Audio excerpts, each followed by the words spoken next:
bass sounds good. It feels good. It feels good. Some might say it's ugly. I hate the. I know. It's listen. You might think it's ugly. Do you want me to show you an ugly bass? It's ugly. Do you want me to show you an ugly bass? Yeah. There's an ugly bass, dude. Come on. Hey. Now, there was a time on Talk Bass where you could have been banned from the forum for talking about how ugly this bass was. So watch it, Divine. Is that legit? Coming. Did they have to bring that enforcement in? That might be a little bit of hyperbole, a little bit of exaggeration. But yes, I remember when this bass came out, it was so polarizing that it was so ugly. Well, yeah. Well, but a lot of people thought it was awesome. Like, a lot of people thought it was futuristic and really cool. Also, as you know, designed by BMW. Like, this was a design collab with BMW. Yeah. I think, I can't remember what, I went to a museum one time. I think it was maybe like some kind of like museum of technology. Yeah. Maybe it was in like London or something like that. I don't know what it was, but anyway, I went there and they had this. They had a bongo in there, and I was like, of all of the bases they could have put in this museum, they chose this. They chose this. Yeah, that's because you follow that money, bro, right? I mean, somebody at BMW was on the board, and I don't know what happened with this. I will say that they sound great, and I was on a gig over in Europe at one point, on a gig there, and this dude turned up with his bongo, and I can remember looking at that thing just like thinking, that is uglier in person than online, right? Anyway, he started playing it, and it sounded way better than the bass I was playing. I was like, oh, it killed my bass. My bass sounded like puny and weak. It sounded like it was awful. Anyway, all that to say, I really dislike this design. But, fair play for MusicMan. They put it out there. It was, I'll tell you what, there was somebody in the MusicMan team, though. That day, when they unveiled this bass to the team, there was somebody on that team that was just like, oh, shit. that didn't say anything. I wonder who it was. You're anyway, right. But you're right. You're totally right. This bass has been called the flying toilet seat. Oh yeah, it's been called a lot of things. I feel like John Myung from Dream Theater switched to this bass. Check it out. Gravitated towards. It was noticeably more comfortable. Hey. So I knew I was on the right track. Sounds great. It does. That mix is huge. What I figured out was I didn't really need too much manipulation in the tone department. I really liked the way the bass sounded, but I thought the best way to capture that was to kind of just experiment with the pickup wirings. So yeah, John. Look, we don't care. It's still ugly. I mean, I remember when he went to that, it hurt my heart. I remember, I just was like, oh, man, okay. There were just the classic stuff that he played. I feel like very early on, he played actually a Stingray, maybe even on the first record. But then he played some kind of cool, he played, he had Yamaha stuff, Tune, yes. Tune bass, yeah, he had that, didn't he? Yeah. On Awake. I wasn't so stoked when, and listen, just let me say it one more time, MusicMan, we love you. Yeah, of course. We love you. We've just did a video the other week. It's got hundreds of thousands of views celebrating the Stingray. The Stingray, yeah. Like it really is. But for me, just don't like this design, even though it sounds great. I will say though, I was saying before we started, it's an incredible honor, I think, to make something that stands out so much, right? That polarizes people, that absolutely puts people in one camp or the other. People are getting banned on Talk Bass for talking about, you know, how ugly this is. Like, that's actually a bit of an achievement, I think. Right, because it's easy to make something boring, right? Yeah. It's easy to make something kind of just like, it kind of just looks regular and non-remarkable. This is a remarkable bass, Scott. Remarkably ugly. Okay, next up, dude. Oh, in the comments, please do not leave us out here to be burned alive by, you know. We also want you to take part in this. Please, in the comments. You've got to vote on this. All of these basses, we want you to score them 1 to 10. I like that. But check this out. It's not like 1 is ugly and 10 is beautiful. We're flipping it. 10 for ultimate ugliness. Okay. Yeah, cool. 1 if the beautiful, right? So I'm going to give this a 9.5. You're just starting strong. I'm going 9.5. Please come with us, be part of this in the comments. What about you, Ian?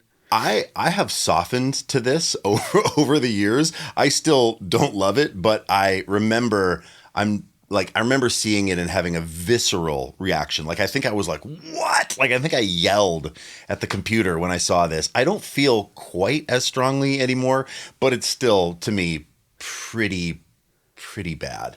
So for me, it's an 8.5. Pretty strong, pretty ugly. Okay, moving on. Next up. Look at the ugliness of this thing. Now, I know that I just clicked that and somebody was like, oh, they saw the beautiful flame. Oh, they did, you know, just forget about that. Just look at the shape. Okay. This is an ugly ass bass. What do we have in front of us on the screen for our audio listeners, Scott Wal Devine? Mk1. Wal Mk1. Ian is holding one in his house. These sound incredible. Check this out. I found this great clip of Mickey Santamaria. This is incredible. Yeah. Have you heard it? Oh, yes. Check it out. They sound outrageous. Oh, Mickey. Oh, come on. That's that Billy Sheehan thing, man. Yeah.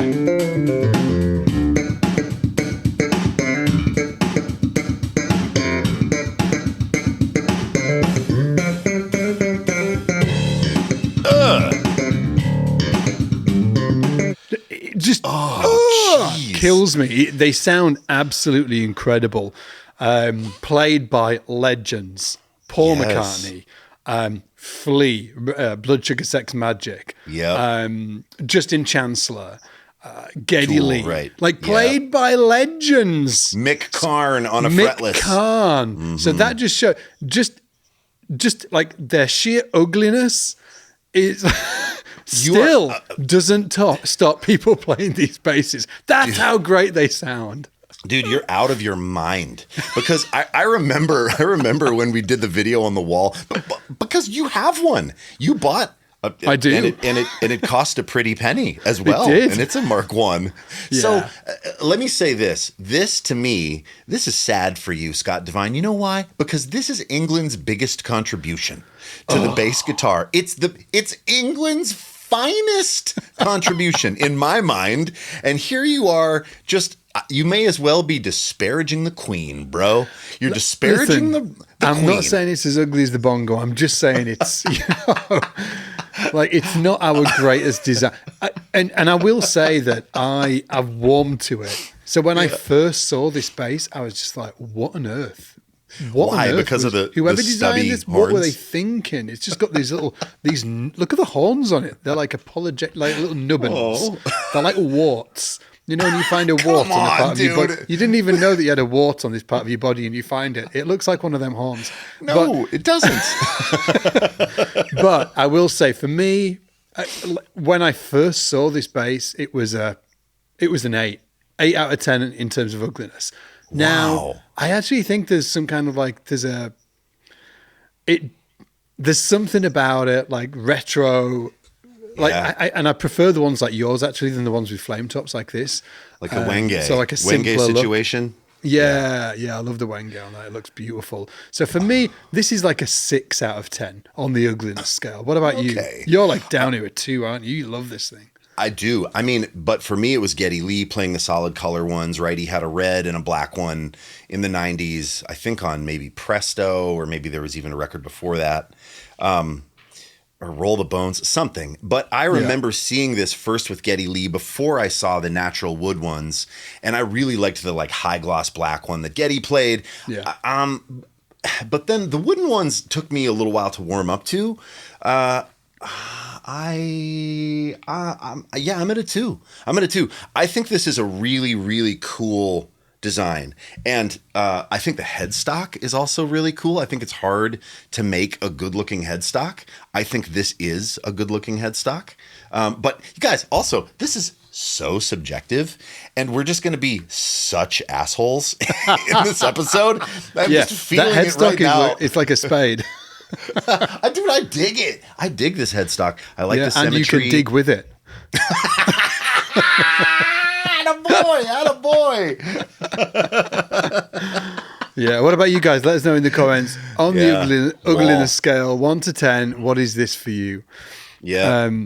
Next up's an interesting one, because here we go. Yeah. Ooh, the Ovation Magnum. Is this Mark 1? Let me have a look. Oh, that's look. Yeah, is that a Magnum 1 or 2 or Magnum 1? That was the first one. It's the first one, yeah. So that's pretty rough. It's pretty ugly, but I think that there's an interesting thing that happens with some of these basses where it just crosses over. It goes from, because for me, like the Wal and the Bongo are trying to resemble basses that like a general bass shape. I guess sort of like, I put it like there's, I think, okay, like Wal versus jazz bass. Like if jazz bass is the example of a good looking bass, for instance. Okay, you know, it helps me in my mind think it through. Whereas this is so wacky, I'm not sure it is ugly, but it's kind of ugly, but I'm just not sure. It's maybe crossed into a different realm. Again, it's so like this has become iconic. Another one, this is really interesting, dude, because this is now number 2 on your list of ones that you own and that you've paid a high price for. So you've bought 2. I think maybe there's something, it's sort of like a Venn diagram, or sort of, you know, like something about extremism, where extremism gets to the outer ends and it just sort of becomes itself, you know, like what, like it gets so ugly for you that you're like, I kind of love it though. That has to be what's happening. That's it. It's like, I kind of love it. It's ugly, you but own this bass. You own the bass that was played on Don't Stop Believin' by Journey. Yeah. And it's an Ovation Magnum. It's the Mark II I've got, isn't it, with the double horn? I tell you what, talking about headstocks though, I love the Ovation headstock. You do? I love it. Look at it. Do you not love this? I don't love it. What? Dude, the little like the O and the little instrument thing. I love the Ovation headstock. Yeah. See, strokes, folks. You know, horses. And courses, look at this. What do they say? Look, the back of the headstock's beautiful. Oh yeah, so beautiful. And check this out. Oh. Well, the control plate all crammed in there like that. That is not beautiful. I'm increasing. I think this is a 2. Oh, you're loving it. You know, I owned one of these too. I bought one of these from somebody years ago, and then the listing was a little wonky, and it wasn't exactly what the listing said it was. I ended up sending it back. Yeah. But I remember there was a time where I was like, "Yep, this is fugly," or like, "Is that when it's so ugly it's cool, or does that just mean effing ugly?" I'm not sure. But I kind of like warmed to it, bought one, sent it back, but this is still pretty dang ugly, man. I'm going to put this, for me, at a solid 6. Oh, wow. Yeah, absolutely. Not for me. I think it's cool. I think this is ugly, but cool looking. Yeah. Here's another one that's ugly, but I think it's pretty cool. I'm not sure it should be on the list, but I put it on there anyway. Check it out. What do you think? What are you saying? I get it. I get why you would say that. To me, Gibson RD. Yes, Gibson RD artist. It has Moog electronics in it. Do you know that? Is that what these switches are? Yeah, Can we so get a if you go close-up on to the a back, switches? yeah, or flip it to a shot of the back, there's this huge control panel. Oh, on the back. Let's have a look. Yeah, and they weigh like a gazillion pounds. If you zoom in, see how the whole half of the body. Massive. Yeah. So Moog designed these electronics for the bass, and it's essentially like a sustainer. Oh, it's ginormous. Yeah, it's huge. Look at how big it is. Yeah, it's the half of the entire body is routed. Have you played one of these electronics? Yeah, I had a student that had one, and one of the switches is for like sustain. So it kind of does this thing where like it generates. Switch is on down here. Yes, these ones here. Yes, I don't know what one of them's for, but one of them is like a sustainer, and it basically you hold a note and it just goes forever until you don't want it to anymore. Wow. And cool. It's cool. Yeah, I actually think they're really cool. They're very cool, actually. What's your number? You brought it up. I know. I'm going to give it a 5. In the middle. In the middle. You? Wait, and you flipped the scale on me. 10 is ugliest, right? 10 and 1 ugly as all hell. Yeah, this is a 3 for me. This is kind of like cool and classic. This isn't very ugly to me. Okay. What do you think in the comments, everybody? Yeah, let us know in the comments. I don't want to put this in here. Look, I don't want to put this in here, but I know that some people find these incredibly ugly, so it's in. Oh, wow. I did not know you were going to put that in. Yeah. Oh, wow. Of course, this is a Rickenbacker 4001 from the 70s. This is probably an early 70s one. You see the triangles, the points falling off the neck. You got that plexi tug bar, checkerboard binding. Toaster neck pickup. This is a really classic early 70s Rickenbacker in fire glow. Dude, it's beautiful. Come on, it's beautiful. Yeah. Look at that headstock. I think it's cool too. It's like Art Deco to me. Like this is a beautiful contribution to the design of the instrument. But yeah, sure, it doesn't look like a P bass. So if you're like, oh, it's got to be. If like to you Fender is super classic, this might be ugly, but to me this is absolutely in the canon of like some of the most iconic and beautiful instruments of all time. I love this bass. Do you know I had a dream? I had a dream. No, seriously, I'm so nerdy. I have dreams about bass. Anyway, I had a dream, and Billy in my dream. Sorry, Billy, I'm having dreams about you. In my dream, Billy Sheehan was playing a Rickenbacker.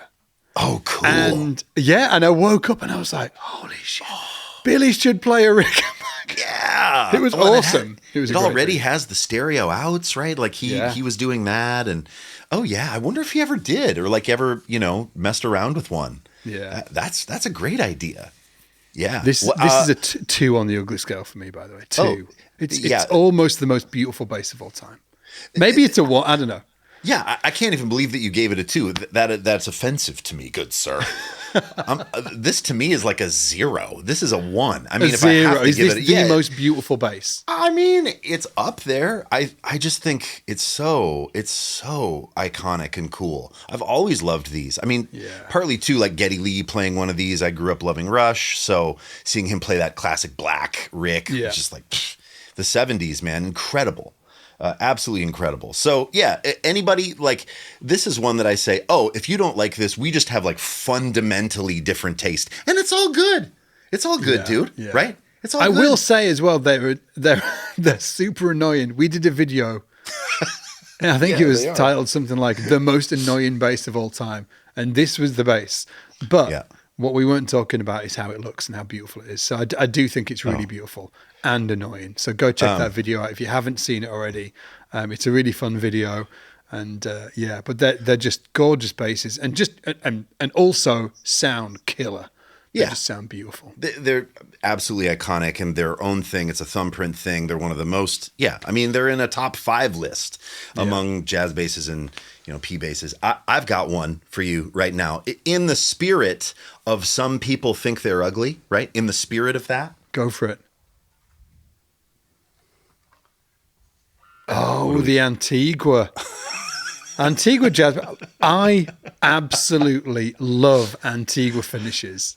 I don't care what anybody. One of my favorite finishes on a jazz bass, even before I picked up a bass, I can remember looking at an Antigua Strat 70s bullet truss rod, dude. Yeah, like of course, the Hendrix headstock, right? You mean like this bullet truss rod right here, buddy? Oh my word, that is incredible. So and I just thought it was the coolest finish on any guitar I'd seen. So, do you know the history of this finish? You've probably told me about 3 times, and each time I forget. So please share it again, and maybe the 4th time it'll sink in. It'll stick. Hit me with it. Yeah. So it started on Coronados in the late '60s. Fender made these guitars and basses called Coronados. They were trying to do a burst, and there was like a run of them that came out wrong, or something was burned, or there was something about a finishing process that was screwed up, and they were like, "Oh, this is right." Post CBS. CBS is a new company trying to save a few bucks. They're trying to keep Fender afloat. They're like, figure it out. And I don't know who, but somebody was like, well, we could do this kind of like weird, like moldy, toasted marshmallow, hard-boiled egg, vomit, avocado appliance color. And they made Antigua in the late 60s on Coronado guitars and Coronado basses. And I don't think it was very popular. And then they decided to do it again 10 years later. So the Strat that you talked about, Scott, Strats, Tellys, jazz basses, P basses, Mustangs, I believe too, got the treatment. They're harder to find, and even like the Telly bass with the big, huge humbucker pickup, a few of those got done, but they brought it back. And in the late 70s, people were just appalled. So many people were like, "What? That is the ugliest finish. How could you possibly bring that back?" But when I saw this finish, it struck me. I was like, ugh, like I didn't know how to feel, actually. I don't know if I loved it immediately, but it was like, I couldn't stop thinking about it. And then it became my favorite Fender finish of all time. It is my favorite Fender finish of all time. Hey, shout out real quick to Alinto.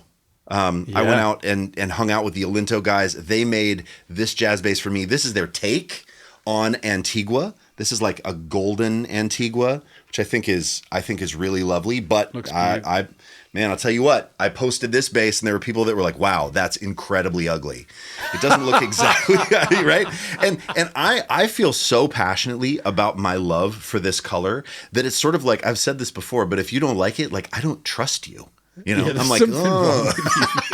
Yeah, like I am like tribal. I am like tribalist for this color. So anyway, here's the original '78 Antigua jazz bass by Fender. Here is the new sort of can I say something? Take. Can I say something? Can I say something? Please. And with hopefully without the risk of getting cancelled, right? Yeah. Oh, great. Oh, good. I love it when you do this. This is my favorite thing. I have this friend, right? Yeah. And he always says, he's like, never trust a dude over 45 that's never had kids or a long-term relationship. He says, never. Oh, you're not going to get canceled for that. You're going to get propped up. I mean, I am with you on that, dude. He's like, if they've got no kids and have never been in a long-term relationship, something is wrong. Run. Potential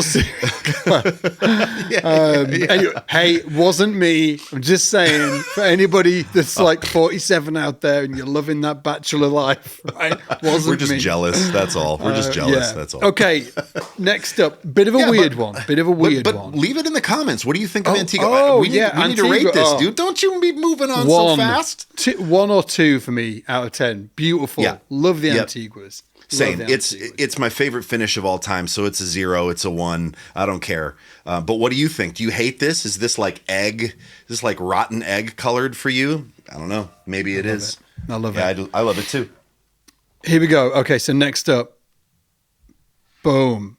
Not great on a white background, I know, but this was just the greatest picture I could get of it. Give me a break. Oh yeah, and the picture is almost the same shape as the bass.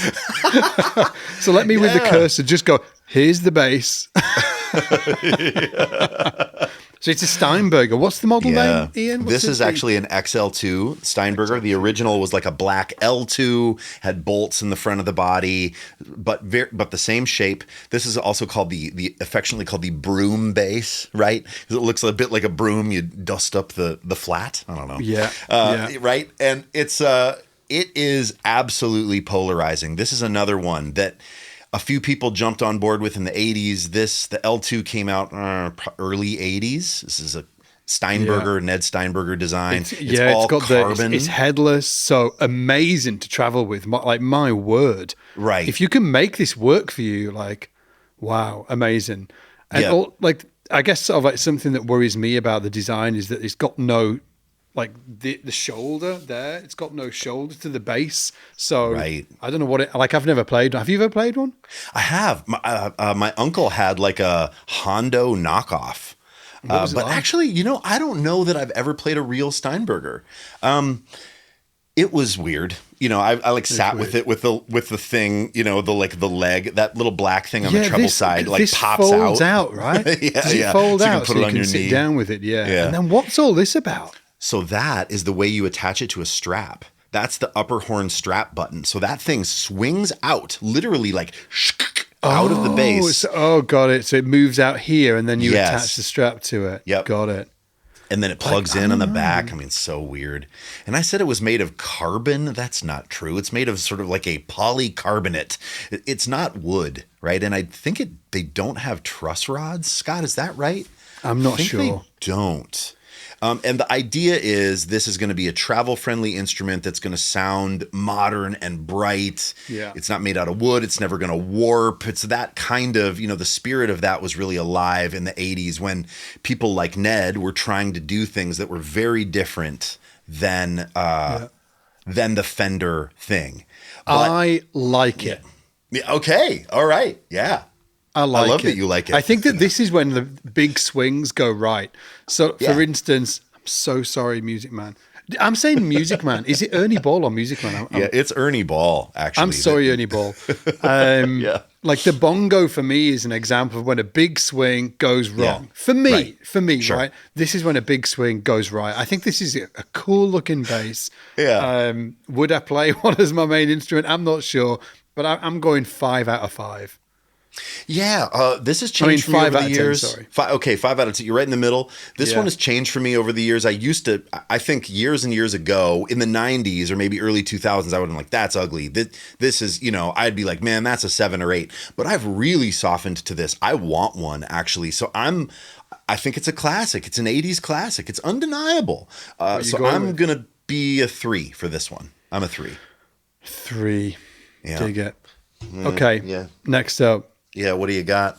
Fogely. Oh, wow. Wow, dude. Yeah, it's crazy, isn't it? Yeah. Yeah, that's a Vox. What's the model of this? Oh, let me have a look. It is Mark V. Yeah. Mark V. The Phantom bass. So this is like Vox made a teardrop bass that was round, right? And then this is probably kind of like, they're like, hey, let's take that shape and make it a little, more futuristic. Make it a little more Star Trek. It's not great, is it? It's not great. I actually... Oh, yeah. I would... it doesn't make me want to play it. You're right. But... I don't know, there's something really cool about it. Oh, for sure. Yeah, and there's something really cool about it. That big kind of teardroppy headstock too. Yeah. Do you know what era these were done? What was the era? I do not know enough about Vox basses. If in the comments you know about these instruments, this is kind of a blind spot for me, actually. Yeah, me too. I pride myself a bit of a bass nerd, as you know. If this was Scott in the Devine. 60s, it would be awesome. Shall I check? Yeah. Yeah, take a look. I have a look. dear friend named Jim Anton, killing bass player, who's played with a bunch of incredible artists, Minneapolis guy, who has a few of these Vox, he has a few Vox basses. And I went over to his place. I don't think he has this one, but he has similar instruments or a couple similar things. And they were really cool. They just have a vibe. So 2013. Cool. But that, Okay. That's cool though. Yeah, but I was just so far. If this was, I'm thinking late 60s, like, like design wise. Oh, we are just talking out of our asses, man. Wow. I was thinking, yeah, maybe 70s. God. But they did something like this. I mean, this is like a lineage of instruments since the 60s. Yeah. But yeah, the Phantom from 2013 is rough. It's rough, dude. It's rough. Yeah, it's rough. I'll tell you what else was rough. Oh, hang on. Well, what do you rate it? We need to do like 1 out of 10. Bro. I'm going 1,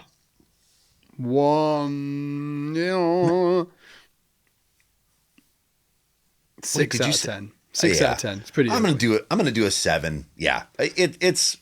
I'm not like thrilled to be picking this bass up and playing it. Yeah. What about this for one? sure? Dude, yes! I love that you put in the Big Al. Oh man, MusicMan just getting a kicking, as you would say. We're sorry. This is Ernie an Ball, ugly Ernie looking Ball bass, MusicMan. though. Ugly looking bass. Here's the weird thing. I know a little bit about where the design of this came from. You do? Yeah, it was one of my favorite all-time guitar players is a country player called Albert Lee. Yeah. Who's absolutely ferocious, played with like Emmylou Harris, the Everly Brothers, he's like a legend of legends. And he's actually from the UK, which is bizarre, right? You'd imagine sort of like, one of these like old school sort of like, country legend guitar player. You wouldn't imagine he comes from the UK because there's not a colossal country scene, and he is ferocious. Anyway, he has a signature model with Ernie Ball, and it was this signature model. And I loved it, dude. Wow. I loved it. I can remember. Let me just pull it up. Actually, let me pull it up. Was that called the Little Al? Was it called And then they decided we got to make this a bass too. Was that the vibe? Well, I think what's it called? The Big Al. The Big Al. Yeah. Yeah. Well, it's called. So check this out. Yeah, there's Albert Lee with his, regular Al, right? Yeah, there's Albert Lee. With his regular, and I loved this, and the version that he played was kind of like pink, and it just looked great. I absolutely loved it. So when I saw this come out, it was really confusing because it was confusing because I just didn't know because I really liked the guitar version of it, but and it was just confusing. I was like, what do I even think about this? It turns out that I don't like it. I think it is ugly, and it hasn't, for whatever reason, doesn't translate to bass, but maybe there's something there. Maybe it's the pickups as well. Yeah. I kind of want to like the shape, but wait, you're saying it's growing on you currently. I I'm can just tell. saying it's like sort of not you're a like, lost cause. I'm just saying it's not a lost cause. Man. I think there's a bit of magic in there. Do you? Yeah, like this, but with MusicMan pickups on it. Maybe I'm not sure. I wonder if they did that. Yeah, the Big Al for me is hard. I mean, this might even this to me rivals the Bongo. Actually, yep. Yeah. I don't love it. I don't like the pickguard lines in relation to the body. I don't like the proportion of the horns. I don't like how that treble pickup, the bridge pickup is slanted. The bridge pickup does that. Yeah, it's going to make the G string sound. It should be slanted the other way, but they couldn't do that because of the pickguard. I mean, it's a bit of a mess. It's like a guitar design. It looks better as a guitar. It was a guitar design that they were like, okay, yeah, we got to make this a bass. Probably. Yeah. I love it. But as Big a Al. guitar design. Yeah. I also don't like that it's called the Big Al. I don't know, man. What did I give the Bongo? I don't even remember what I gave the Bongo. 8.5. Oh, I'm gonna go 9 on the Big Al. Oh, wow! How about that? I'm gonna go 7.5. Okay, 7.5. Right. I don't even know what's next. Let's check it. Well, I want to address the. You pulled that up. I was about to. I have a bone to pick with you, but we'll get to that. What do we got here? We got here the Fender Performer. Is that right? Performer. Yeah, dude, this is wild. I mean, here's Fender in the 80s. What's the story behind this? I don't know the full story, but I feel like it's like lace sensor pickups in a, in a shell, and they're trying to, there's all this stuff that comes out right in the 80s that's like BC Rich and Ibanez, and it's pointy, and all these like metal bands are playing it, and all that music, like hair metal, was top 40 music, right? Yeah. So, and wild, Fender, right? and Fender was like it was like your dad's guitar, Yeah. like, oh, lame, like a Sunburst Strat. Nothing could have been lamer, in the 80s if you were young and like starting to play. And so this Fender was like, you know what? We got to address the youth, and this, this is like their answer, and it's pretty ugly, man. I have always wanted one of these though, but I've just never been able to pull the trigger. Yeah. Because, what are you going to do with that? I'm on the fence. It is pretty ugly, but there is definitely a part of me that's like, again, they took a swing. Yeah. I'm like, maybe 5 out of 5. 5 out of 5 for me. What about you? It's sort of charming to me. I don't know, just because it's a Fender. I'm just like, oh, it's so cute. They tried to compete, And I love the headstock. Check out the headstock. Do you love it? That's a strong word, dude. That is you like dual purpose, dude. Okay. It tunes your bass, and also you can kill people with it. Anybody messing with you? Yeah. Any bandmates drummers playing about a crappy groove? Just jab him in the side of the head with that bad boy. Hey. Oh yeah, that's a temple whacker. To me, this is a 4. A 4. Yeah, this is a 4. But before you pull up the next instrument, Divine, go for it. Pull the bass up that you're sitting with. Let's talk about this. Elephant in the room, bro. You've been sitting with that bass a long time on your lap, and I want to know why. Well, I want to know why. Can I know it sounds great?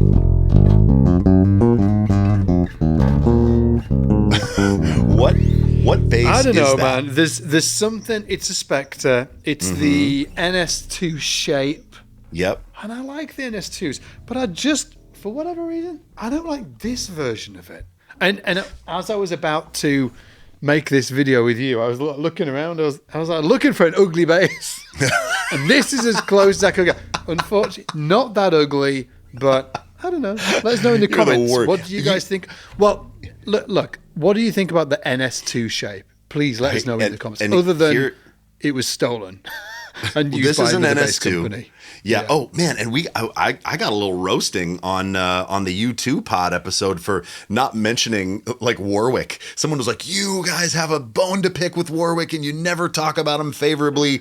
And he even went on to say that we don't feature certain tracks of people that played Warwicks, or like, we always try to avoid it. That's not true. I mean, or if it is true, it's absolutely coincidental. Warwick. So there's a great story of like the NS2 made by Spector, which I freaking love.